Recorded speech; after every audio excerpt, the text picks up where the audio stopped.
tengo un tema, voy a hablar un tema financiero. Y a veces pensamos que hablar de dinero en la iglesia no es algo adecuado, ¿sí? Pero yo creo en una iglesia que sea relevante y que hable de temas que nos impactan día a día. Un ejemplo, el 50% de los divorcios son por causas financieras. ¿No crees que deberíamos hablar acerca de finanzas? ¿Sí? Yo creo que si dejáramos de hablar de finanzas, a mí se me acabarían como el 80% de las consejerías que yo doy, ¿no? Entonces, necesitamos hablar de finanzas. Jesucristo hablaba muchísimo de finanzas. De las 30 parábolas que tenemos registradas de nuestro Señor Jesucristo, 19 son de temas financieros. Fíjate, Jesucristo sabía algo, ¿no? Que ese asunto del dinero y las finanzas nos aprietan cuando no sabemos administrarlo. Y quiero que partamos de una de esas parábolas, de una de esas 19 parábolas de nuestro Señor Jesucristo, que es la parábola de los talentos o de los 3 siervos. Está en Mateo 25, versículo 14. Y déjame ponerte el contexto de lo que vamos a estar leyendo ahorita.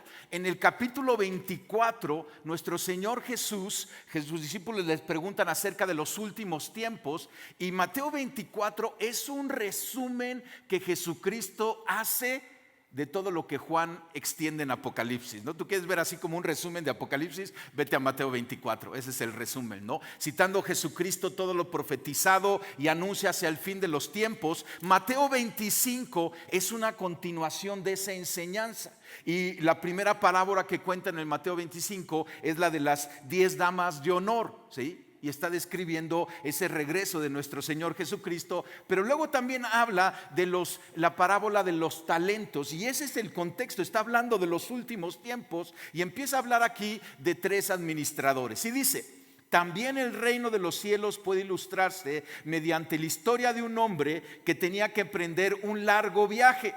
Reunió a sus siervos y les confió su dinero mientras estuviera ausente.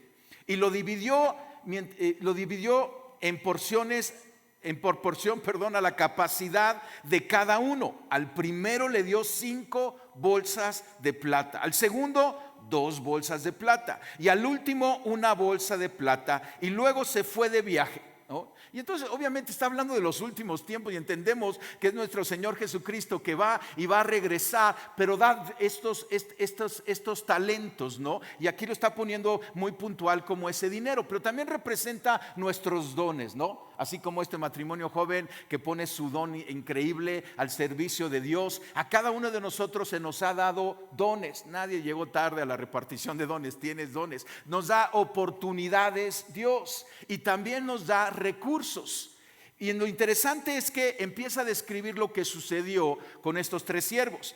El siervo que recibió las 5 bolsas de plata comenzó a invertir el dinero y ganó 105 más. El que tenía las 2 bolsas de plata también salió a trabajar y ganó 2 más. Pero el siervo que recibió una sola bolsa de plata cavó un hoyo en la tierra y ahí lo escondió el dinero de su amo.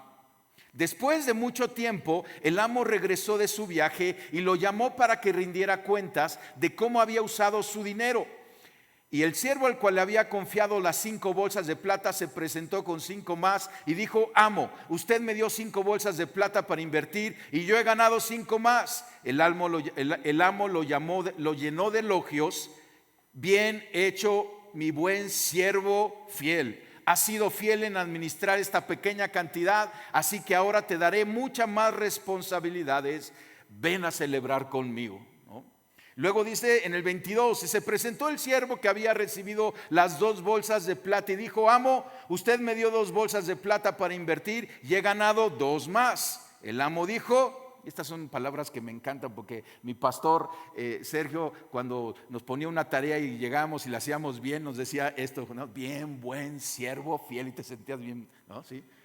Y has sido fiel en lo poco, ahora te ponía una tarea mayor. Y entonces dice: has sido bien hecho, mi buen siervo fiel. Has sido fiel en administrar esta pequeña cantidad, así que ahora te daré muchas más responsabilidades. Ven a celebrar conmigo. Por último se presentó el siervo que tenía una sola bolsa de plata y dijo: amo, yo sabía que usted era un hombre severo, que cosecha lo que no sembró y recoge las cosechas que no cultivó. Tenía miedo de perder su dinero, así que lo escondí en la tierra. Mire, aquí está su dinero de vuelta. Pero el amo le respondió: siervo perverso y perezoso. Duro, ¿no? Si sabías que cosecho lo que no sembré y recogió lo que no cultivé, ¿por qué no depositaste mi dinero en el banco? Me encanta porque había bancos en ese tiempo, ¿sí? Al menos hubiera podido obtener interés de él, y también había intereses, ¿sí? Entonces ordenó: quítenle el dinero a este siervo y dénselo al que tiene las 10 bolsas de plata. A los que usan bien los que se les dará aún más y tendrán en abundancia, pero a los que no hacen nada se les quitará aún lo poco que tienen. Ahora bien, arrojen a este siervo inútil a la oscuridad de afuera, donde habrá llanto y rechinar de dientes. Y luego continúa, dice: y cuando el Hijo del Hombre venga en su gloria acompañado por todos los ángeles, entonces se sentará sobre su trono glorioso. Todas las naciones se unirán en su presencia, y él separará a la gente como un pastor separa las ovejas de las cabras, y pondrá las ovejas a su derecha y las cabras a su izquierda. Entonces el rey dirá a los que estén a su derecha: vengan ustedes, que son benditos de mi Padre, hereden el reino preparado para ustedes desde la creación del mundo. Y continúa diciendo, o sea, como esos que había separado porque sembraron en aquellos que representaban a Jesucristo. Pero dice: nunca hicieron nada bueno por mí. ¿Y cómo? Si nunca te vimos. Dice: cuando vieron a este necesitado, ¿no? Y entonces te quiero hablar hoy 10 principios puntuales de finanzas de acuerdo al reino de Dios. Le estoy llamando los 10 mandamientos financieros, ¿sale? Y nuevamente no hay un pasaje bíblico donde vas a encontrar los 10 mandamientos así financieros, así como si hay los 10 mandamientos que hay en el Antiguo Testamento, pero tenemos esta lista y yo la aprendí de alguien más y me ha servido muchísimo. Y entonces vamos a ir a través de cada uno, porque es algo importante de cómo manejamos nuestro dinero que sea de acorde al reino de Dios. El primer mandamiento es el más importante y es este: recordarás que eres un administrador, no dueño.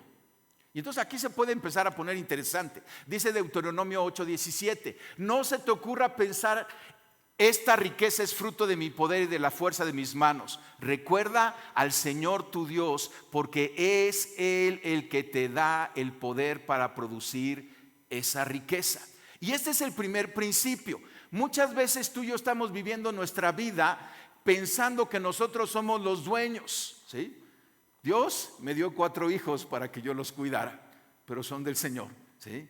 Dios me dio una bella esposa para que yo caminara con ella, ¿sí? Pero yo le tengo que dar cuentas al Señor de cómo la trato, ¿sí? Es mi suegro, el Señor. Y Él te da oportunidades, Él te da dones, y Él también nos da recursos. Y tú y yo tenemos que tener una perspectiva de administradores. Muchas veces pensamos que somos los dueños, y cuando tú dices: pues yo soy el dueño, yo puedo hacer lo que quiera. Pero si eres el administrador, vamos a dar cuentas. Estamos leyendo la parábola. Dios dio esos talentos y a cada uno nos da de manera especial, diferente, esos dones, esas oportunidades, esos recursos, y tenemos que dar cuentas al Señor, porque esa perspectiva de que todo me pertenece y no tengo que dar cuentas a nadie te va a llevar por un mal camino, ¿sí? Y no te va a poder decir tu Señor: bien, buen siervo fiel. ¿No quisieras, sí? Cuando Jesucristo llegue, diga: bien hecho, siervo, ¿sí? Pásale aquí a la gloria, o sea, a la gloria, a reinar con Él. Había una mujer en el aeropuerto, iba a tomar su avión, y entonces fue a la tienda y compró una bolsa de galletas y se sentó. Y de repente el señor de junto agarra y mete la mano en la bolsa de galletas y se come una galleta. Entonces esta señora así como que se pone nerviosa y dice: ¿qué le pasa a este amigo? Mis galletas. Entonces la señora agarra una galleta y se la come, así como diciendo: pues date cuenta, ¿no? Y de repente ve que el señor agarra otra galleta. Y entonces estaba así medio indignada la señora, ¿no? Y entonces rápido empieza, dice: pues por lo menos le voy a ganar a comer más, ¿no? Entonces come otra, y el otro se come otra, y entonces ya nomás quedaba una galleta. Y el señor agarra la bolsa y le dice, ¿se quiere usted comer la última? Y la señora agarra la bolsa y dice, claro que sí, y se la come. Y ya total va y aborda el avión y pone su bolsa ahí para sentarse y de repente ve su bolsa de galletas. O sea, todo ese tiempo se estaba comiendo las galletas del Señor. Tú y yo nos estamos comiendo las galletas del Señor. No debemos de preguntarle y honrarle cómo administrar y cómo caminar bien, ¿sí? Entonces, ese es el primer mandamiento. El segundo, sé diligente y honesto en tu trabajo. Algunos piensan que el trabajo es una maldición. Y no es cierto, ¿sí? El hombre ya trabajaba antes que cayera ahí de la presencia de Dios en Génesis, ya tenía una labor. Entonces, el trabajo es algo que Dios nos da y es algo digno y es algo increíble. Nosotros en Cristo no somos los que cantamos gracias a Dios es viernes, no, nosotros cantamos gracias a Dios es lunes. Y algunos no me lo creen, ¿sí? O sea, sí, tenemos que estar contentos con el trabajo. Proverbios 22-29 dice, ¿has visto a alguien diligente en su trabajo? Se codeará con reyes y nunca será un don nadie. Diligente en su trabajo. Y nosotros como cristianos debemos de ser los mejores trabajadores y los mejores patrones, dependiendo si tú eres patrón o eres trabajador. Pero tenemos que ser los mejores. En ocasiones de repente yo me he encontrado empresarios y me han dicho, ya no quiero contratar cristianos. Yo le digo, ¿cómo que no? Si son los mejores. Y me dicen, no, ¿cómo crees? No son los mejores. Se excusan de que la cosa espiritual y no me quieren, o sea, de eso, y que hay el congreso y entonces me piden 4 semanas para ir al congreso. O sea, tenemos que ser diligentes para trabajar. Pablo lo dice muy, muy puntual. El que no trabaje, que no coma. ¿Sí? Y es un buen remedio, ¿no? Porque después de algunos días ya te da ganas de trabajar, ¿sale? El trabajo es algo increíble y debemos de ser en verdad los mejores empleados, porque tú y yo no trabajamos para nuestro empleador, trabajamos para el Señor y lo hacemos con la excelencia como si fuera para Dios. Amor, dices que no conoces a mi jefe, ¿sí? Pero sí conozco a Dios y yo trabajo para Él. ¿Cómo eres en el trabajo? ¿Robas en el trabajo? Dices, no, ¿cómo crees? Bueno, ¿no usas tu tiempo para ver tu celular cuando deberías de estar trabajando? ¿Sí? ¿No usas los recursos de la empresa como no deberías de usar? O sea, tenemos que ser bien diligentes. Jóvenes, ustedes se deben de distinguir por su ética laboral que tienen. Entonces, sé diligente y sé honesto en el trabajo. Tercer mandamiento, no tendrás deudas. Proverbios 22:7 dice, los deudores son esclavos. Me está fallando ahí la pantalla, Los deudores, los ricos son los amos de los pobres, los deudores son esclavos de sus acreedores. Los deudores son esclavos de sus acreedores. Muchas veces, o sea, nuevamente, tenemos que caminar en el modelo de las finanzas del reino. Hay un modelo de finanzas en el mundo y tú y yo tenemos que aprender a caminar más en este modelo que en ese modelo. En ese modelo hoy en día te dice la manera de vivir es endeudarte. Si no tienes un historial crediticio no eres un don nadie. Pero, o sea, no podemos vivir un estilo de vida con deudas, ¿sí? Y de repente el hombre inventó esto, ¿no? La tarjeta de crédito. Y es peligrosísima la tarjeta de crédito. No sabes la cantidad de consejerías que yo he tenido que dar, ¿no? Y casi me dan ganas de, échame la tarjeta de crédito, vamos a romperla ya, ¿no? O sea, obviamente es una herramienta hoy en día, ¿sí? Pero que sea una herramienta que usemos y no nos use a nosotros. ¿Sabes por qué te dan la tarjeta de crédito los bancos? ¿Sí? No porque sean tus amigos, no son tus enemigos tampoco, ¿me entiendes? Pero a veces, ay, qué lindo, y Sambos me dio una y Seas me dio otra y ya tienes 25 tarjetas de crédito y pura deuda. Este es el principio. Cuando tienes tarjeta de crédito vas a gastar 30% más, científicamente comprobado. Algunos ya la quieren tirar, ¿no? ¿Quieres ahorrarte el 30% de tus gastos? No vivas con deuda, no vivas con crédito.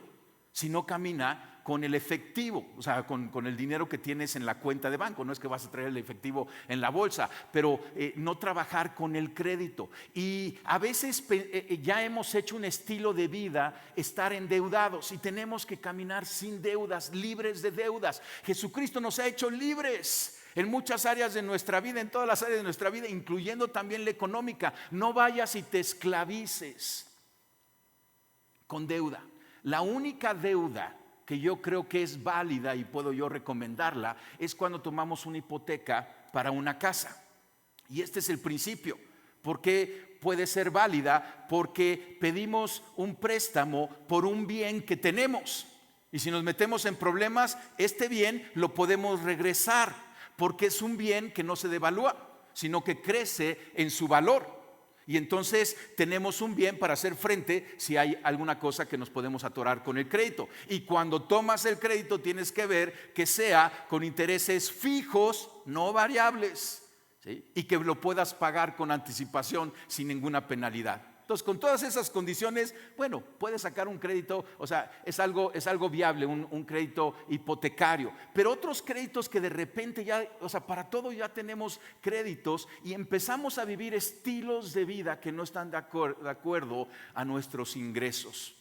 Tercero, no tendrás deudas. Bien puntual, vive una vida sin deudas, vas a dormir mejor. Cuarto, tendrás un plan financiero. O sea, un presupuesto, un plan financiero. Proverbios 21:20 dice: en casa del sabio abundan las riquezas y el perfume, pero el necio todo lo despilfarra. ¿Tienes un presupuesto? Eres sabio. ¿No tienes un presupuesto? Eres alguien que tienes que aprender a hacer un presupuesto. ¿Sale? El presupuesto básicamente es gastarte en papel lo que vas a recibir en dinero. Te lo gastas primero en papel y entonces cuando lo recibes ya tiene nombre cada peso que vas a recibir. Ya no es a ver qué se te ocurre que vas a gastarlo. Y puedes presupuestar también ir a cenar y ir de viaje y vacaciones y otras cosas, pero están en el presupuesto. Si no tienes un presupuesto, pues a veces parece que tenemos la bolsa rota porque se va en tantas maneras. Te voy a mostrar un presupuesto muy sencillo. Se llama 10-10-80, así de sencillo, 10-10-80, ¿sí? El 10-10-80 es donde el primer 10 es el diezmo. Esa es la parte que nosotros apartamos para Dios. ¿Te acuerdas el primer mandamiento? Somos administradores, no dueños. Y cuando damos nuestro diezmo fielmente, estamos poniendo en práctica, porque de labios mucho puede decir, pero cuando lo pones en práctica. Y entonces es interesante porque este primer 10 es el diezmo. Y tiene toda la intención que sea 10-10-80, no es 80-10-10, ¿sí? Porque lo primero que tú tienes que apartar cuando llega tu quincena, cuando llega tu sueldo, cuando llegan tus utilidades, es ese diezmo. Porque si tú lo dejas para el final, muchas veces dices, ups, ya me lo gasté. Pero ya viviste con ese 90% sin la bendición de ese 10% que diste en el diezmo. Primero damos el 10% y entonces el 90% restante tiene la bendición de Dios. Y Dios nos dice, administralo. No eres dueño, pero sí administralo. El segundo 10 es el ahorro. Imagínate ahorrar 10% de tu ingreso. ¿No es una locura? ¿No? O sea, algunos dicen, no, ¿cómo crees? Si yo, o sea, si más bien me gasto 10% más de mi ingreso, ¿no? Los estadounidenses ahorran el 2.5% de su ingreso. Los japoneses ahorran el 20% de su ingreso. ¿Sabes cuánto ahorran los mexicanos? No nos invitaron a la encuesta. Entonces no sé cuánto estén ahorrando, pero sospecho que es mucho menos que eso, ¿no? O sea, y nuevamente a veces dices ahorita, no, pues está bien difícil ahorrar el 10. Bueno, comienza con el 1, luego sigue al 2 y ve creciendo, pero necesitas estar aparte de ahorrar. Ahorita vas a ver otro mandamiento más adelante y la utilidad de este ahorro. Y el 80% entonces es el que debemos de estar viviendo con él, bien administrado, y debe de estar funcionando para proveer para nuestra casa las necesidades y para también bendecir a otros en necesidad. Entonces, crea un presupuesto. Quinto mandamiento, dirás suficiente. O sea, tendrás contentamiento, dirás suficiente. Proverbio 30:15 dice: la sanguijuela tiene 2 hijas que solo dicen dame, dame, ¿no? Y mira, no te estoy diciendo sanguijuela, pero a veces no tenemos llenadera, ¿no? Así como dicen, ¿no? O sea, es dame y quiero más, y quiero más, y quiero más. Y tenemos que, o sea, entiende, no es conformismo, no. O sea, queremos crecer y queremos extender, pero tienes que tener un contentamiento, ¿sí? Y decir suficiente. Te voy a dar un ejemplo. Sale la televisión, ¿no? Y entonces esta televisión tiene Dolby, quién sabe qué tanta cosa, y tú la compras, ¿no? Pero de repente al siguiente mes sale la que tiene Surround Sound Stereo, ¿no? Y pues tú la tienes que tener y la compras. Sí, pero 6 meses después sale la que hace palomitas. Entonces yo tengo que tener la que hace palomitas, ¿sí? Y otros 2 meses después sale la que hace palomitas y te las lleva al sillón para que no te tengas que parar. Yo tengo que tener. Y entonces, o sea, ya tienes que decir, con esto estoy bien. O sea, obviamente hay gente que se dedica a venderte, pero tú tienes que tener suficiencia, contentamiento en tu caminar. Escucha esto: aumentaré mi dar, no mi tener. O sea, cada vez hay juguetes más complicados, ¿sí? Y nuevamente, si tu ingreso va creciendo, solamente los juguetes empiezan a hacer cosas diferentes, ¿sí? Porque si crece el ingreso ya puedes adquirir aquellos juguetes que navegan o que vuelan, ¿no? Pero aumentarás en tu dar, no en tu tener. Y tenemos que aprender a tener contentamiento, con lo que tenemos, y también aprender a decir, pues ya es suficiente, ¿no? Esta tele me da el servicio que yo necesito y no caigo en esa mercadotecnia. 6º mandamiento: no compararás. Salmo 73:2 dice: por poco resbalaron mis pasos, porque tuve envidia de los insensatos, viendo la prosperidad de los impíos. O sea, siempre hay un vecino, ¿no? Siempre hay un García que le va mejor, ¿no? Y de repente te empiezas a comparar y empiezas a decir, ¿por qué yo no tengo lo de aquello? Es como el de las 2 bolsas de plata, que se empieza a quejar: ¿y por qué, mi Dios, no me diste 5? ¿Sí? Sé fiel en lo poco. Comienza con lo poco, pero tú no tienes que vivir la vida de nadie más que la tuya. Muchas veces las mismas esposas están empujando al esposo que ya tiene 3 trabajos y le quieren meter el 4. ¿Por qué? Porque quieren vivir como los Pérez. Y el pobre hombre ya se está desbaratando, ¿no? O sea, no vas a comparar, tú tienes tu propia historia. Y esto es algo cuidadoso de cuidar, porque esto de la envidia nos puede meter en agendas que no son las que Dios está metiendo. Nuevamente, no eres conformista, queremos ir creciendo, quieres que te den tu aumento de sueldo, quieres llevar tu empresa transnacional, o sea, vas hacia adelante, pero no te vas a comparar, estás viviendo tu propia historia, no la historia de alguien más en tus zapatos. 7º mandamiento: serás un previsor sabio. Lo padre de todos nosotros aquí es que todos vivimos la pandemia, ¿sí? Algunos la vivieron, ¿no?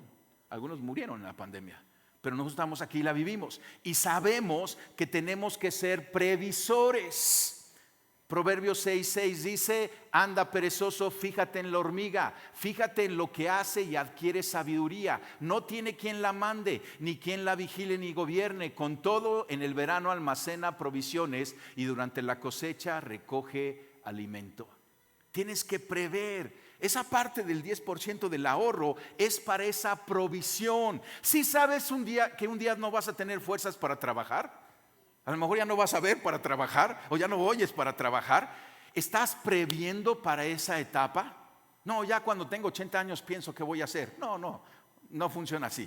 Tienes ahorita que empezar a ser un previsor. Ya vivimos la pandemia. ¿Ya estás listo para la siguiente pandemia? ¿Qué pastor sabe algo que yo no sé? No, nomás leo la Biblia. Nada más leo la Biblia. ¿Sí? ¿Y ya estás listo para la siguiente pandemia? O sea, tienes que ser previsor. Y hasta tus hijos, tienes hijos de 3 años, pues un día van a estar como los míos en la universidad. Pues de una vez vele ahorrando para la universidad. Tienes que ser un previsor sabio. O sea, nada más es sentarte un poquito y decir, pues sí, un día no voy a poder trabajar, ¿qué voy a hacer para mi retiro? Pues tengo 4 chamacos, pues un día van a querer ir a la universidad y sería una buena siembra en ellos. ¿Qué voy a hacer para su universidad? Tengo un coche, pues un día van a necesitar mantenimiento, tiene 4 años que no le doy, yo creo que va a llegar pronto. pues tienes que prever todo ese tipo de detallitos para poder afrontar esos gastos. Octavo, ¿vamos bien? ¿Sí? Octavo, será sensible a la necesidad. Porque mira, si tenemos recursos y bienes, nosotros los que estamos aquí sentados somos los del 5% más rico de toda la humanidad. Algunos no lo creen, ¿sí? Pero somos del 5% más rico de toda la humanidad. O sea, si tienes coche, si tienes una casa, eres del 5% más rico. Y no es para acumular más, es para dar más. Y tenemos que ser sensibles a la necesidad. Mi papá me enseñó, nunca salgas de la casa sin algo de dinero en tu bolsillo. Porque si hay un necesitado, pues necesitas algo para poder ayudarlo. Proverbios 19:7 dice, a Dios presta el que da al pobre. Mateo 25 que estábamos leyendo, si continúas leyendo, Jesucristo dice, o sea, me vistes desnudo y me vistes hambriento y me diste de comer. Necesitamos ser sensibles a la necesidad. Y es muy triste que por ser malos administradores no tengamos para poder ayudar al prójimo, ¿sí? A veces no es falta de compasión, es falta de recursos. Pues administra bien, ¿sí? Administra bien. John Wesley, un gran predicador, es el fundador de los metodistas, nos dijo esta frase: gana todo lo que puedas, ahorra todo lo que puedas, da todo lo que puedas. O sea, échale ganas y trabaja, y está bien, o sea, crecer en tu negocio y en tu empleo, etcétera. Sé diligente en ahorrar, sé previsor, pero también da a manos llenas. Sé generoso, extravagante. Noveno mandamiento: enseñarás a tus hijos el buen manejo del dinero. La administración se aprende en casa. Si tú estás esperando que ellos salgan de casa para que aprendan a administrar, estás haciendo mal labor de padre. La administración se aprende en casa. Mi papá es contador, un buen hombre. Y como buen contador de chiquitos, tenía un libro y decía, yo voy a hacer su banco. Estábamos chiquititos y entonces cuando ustedes traigan algo me lo pueden dar y yo se los anoto. Entonces yo llegaba, o sea, en ese entonces había un tostón, ¿no? O sea, los 50 centavos que te alcanzaba para un boing, una torta y una paleta, increíble. Pero bueno, yo llegaba con mi tostón y se lo daba a mi papá y mi papá me anotaba. Tal día dio un tostón, 50 centavos y me ponía mis intereses. Y entonces era divertido porque de repente yo llegaba con mi papá y papá, ¿puedo ver mi cuenta? Y abría el libro, ¿sí? Y me enseñaba y me decía, tú has ahorrado tanto y ya te ha producido tanto, etcétera. O sea, era como un pequeño juego, pero nos estaba enseñando acerca de las finanzas. Algunos hermanos no ahorraban y se lo gastaban y otros sí ahorrábamos y demás.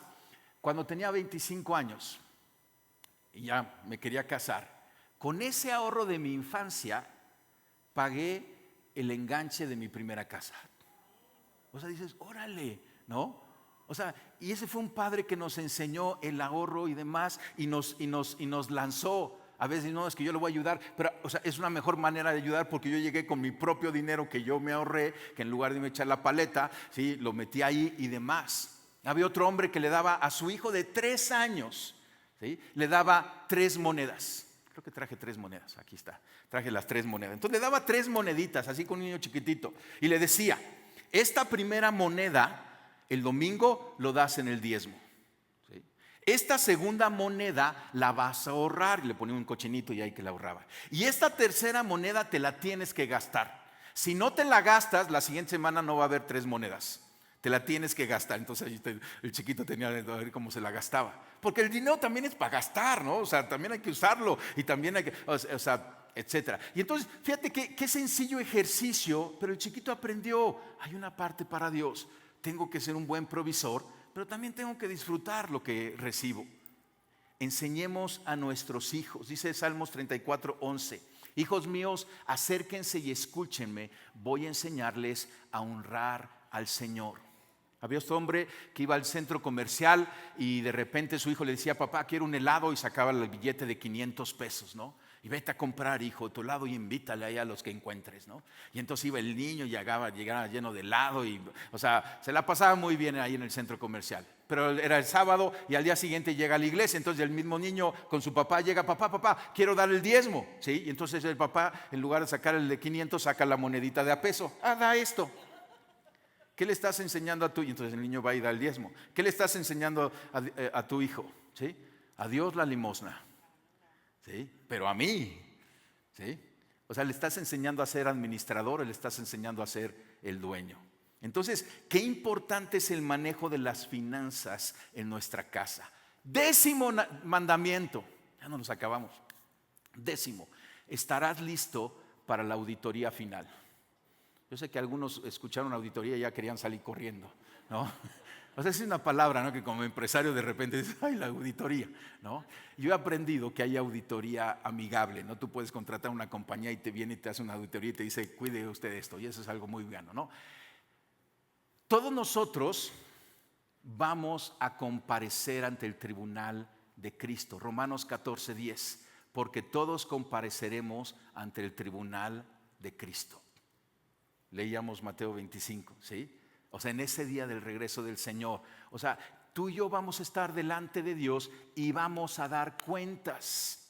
Jesucristo dijo en Lucas 12:48, a todo el que se le ha dado mucho, se le exigirá mucho. Y al que se le ha confiado mucho, se le pedirá aún más. Entonces, oye, y ya nos dijiste que somos del 5% más ricos del planeta. Entonces nosotros somos de estos del mucho. Dice, se le ha dado mucho, se le exigirá mucho. En la auditoría final, donde todos vamos a estar, y ahí no vamos a ir en grupos paz, ahí cada quien va a ir solito, ¿sí? Hoy sí estamos en grupos paz y nos ayudamos y demás, pero ese día vamos a estar solitos delante de Dios. Y yo veo que hay 2 preguntas, ese es mi entendimiento. Hay 2 preguntas que se nos va a hacer. La primera pregunta es, ¿qué hicimos con respecto a su Hijo Jesucristo? Esta pregunta determina en dónde vamos a pasar la eternidad, porque somos seres eternos todos nosotros. Y en esta primera pregunta se va a decidir dónde vamos a pasar la eternidad. Ahí en Mateo 25 narra cómo cuando venga el rey va a separar las ovejas de los chivos, ¿sí? Juan 14:6, Jesucristo dijo, yo soy el camino, la verdad y la vida, nadie viene al Padre sino por mí. Y esta es la pregunta más importante.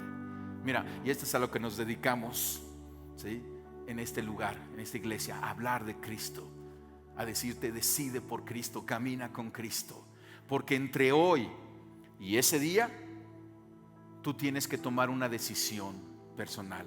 ¿Qué vas a hacer con Cristo? Yo ya he tomado mi decisión y lo he invitado a ser mi Rey y mi Señor. Me gustaría poder decidir por ti, pero no puedo. Es una decisión individual. ¿Lo vas a mantener ahí en el margen o lo vas a invitar a ser Señor y Rey de tu vida? Y la segunda pregunta, entonces la primera, la más importante, va a determinar dónde pasemos la eternidad. La segunda pregunta es, ¿qué hicimos con los que nos entregó? Y leíamos la parábola, ¿no? A ver, el de las 5 bolsas, pásele para acá. Y el de las 5 bolsas ya venía con carretilla, ¿no? Porque produjo otras 5. Y entonces, ¿qué hicimos con lo que nos entregó? ¿Dones? ¿Oportunidades? ¿Recursos? ¿Relaciones? Y de acuerdo a cómo administramos nuestra vida, dones, talentos, oportunidades, familia y bienes, va a determinar qué es lo que vamos a hacer en ese reinado de nuestro Señor Jesucristo. Nuevamente, esta parábola está al final, después de Mateo 24, está hablando de los últimos tiempos. Y lo que alguien ha interpretado de esto es que Jesucristo va a gobernar, viene a gobernar aquí en la tierra por 1000 años. Y Él va a poner a los administradores de ciudades y gobiernos aquí en la tierra. Pregunta, ¿te pondría a ti? Bueno, a lo mejor es muy duro contigo. Pregunta, ¿tú crees que le recomendarías al que está sentado junto a ti para que lo pusiera? Si Jesucristo llegara, oye, ¿me recomiendas un administrador porque quiero ponerlo sobre una ciudad? ¿No? Y tú volteas al de junto y dices, ay, Jesús, a este no te lo recomiendo. Levanta las manos bien bonito, ¿sí? Pero ¿cómo estás administrando? ¿O te crees dueño? Entonces fíjate qué interesante, porque si este es un tema de reino, cómo manejamos nuestras finanzas. Si es un tema de honrar a Dios, es un tema relevante y es un tema que tenemos gran ayuda en la palabra de Dios. Estamos leyendo los proverbios, ¿no? De vez en cuando a la semana y hay muchos proverbios financieros muy importantes. Y tenemos la iglesia, ayer tuvimos el taller de paz financiera. Si ya no lo tomaste, ni modo, hasta el siguiente año lo vamos a dar. Pero acércate y platicamos. ¿Por qué no cierras tus ojos? Y yo quiero tomar un momento para tocar de estas dos preguntas. La primera y la más importante: ¿qué has hecho con Jesucristo? Y si tú estás aquí, has estado viniendo a la iglesia y ves cómo cantamos y de qué cantamos, cómo adoramos, cómo hablamos y abrimos la Biblia, y tú ves que caminamos con Cristo y dices: yo quiero eso. Hoy es un buen día para abrir tu corazón e invitar al Señor Jesús a llenarlo, a gobernarlo, a rendir tu vida a Él. Quizás has caminado como dueño y hoy entiendes y dices: yo quiero ser un discípulo, yo voy a ser un buen administrador, y yo creo y reconozco que Dios es el dueño de mi vida y de todo lo que tengo. Déjame guiarte en esta oración. Hazle al Padre y dile: papá Dios, yo te doy gracias porque tú estás tocando la puerta de mi corazón. Te pido perdón por haber vivido, administrado y malgastado tantas cosas que me has dado, por no haber considerado tu guianza. Perdóname, Señor. Perdona mi pecado, mi rebeldía. Y Jesucristo, yo te digo: yo creo en ti y te invito a que llenes mi vida, que gobiernes mis pensamientos, que gobiernes mi corazón. Yo quiero ser un discípulo tuyo y quiero conocerte más. Amén. Amén. Y así con tus ojos cerrados sigue. Esta es la primera pregunta. Pero la segunda es: ¿cómo vas con lo que Dios te ha dado? Dios no nos condena, pero Él ha enviado su Espíritu Santo a hablarnos, a dirigirnos. Hemos acabado toda esa serie de ser dirigidos por el Espíritu Santo, y Él quiere también tocar de manera puntual esta área de las finanzas. ¿Cómo vas administrando? Quizá también tienes que pedirle perdón porque has vivido como dueño, porque has retenido lo que sabes que tenías que dar, porque has sido flojo en tu laborar. Ahí ten una conversación con Dios. Él te escucha y ponte a cuentas. Es una confesión a Él con un arrepentimiento, y eso trae una libertad increíble. Dile: papá Dios, yo confieso este pecado, esta área en mi vida, esta mala administración, este caminar sin tu consejo, este retener. Si hay áreas en tu vida donde tú sabes y el Espíritu Santo te está hablando que has robado, has tomado lo que no es tuyo, y a lo mejor te has justificado de mil maneras, pero sabes que el Espíritu Santo te dice: confiésalo de una vez aquí, ahí en tu corazón, a Dios. Dile: perdóname, Dios, por haber tomado, por no haber sido un buen administrador, haber malgastado aún lo que no era mío en el empleo. Perdóname, Señor, yo me arrepiento.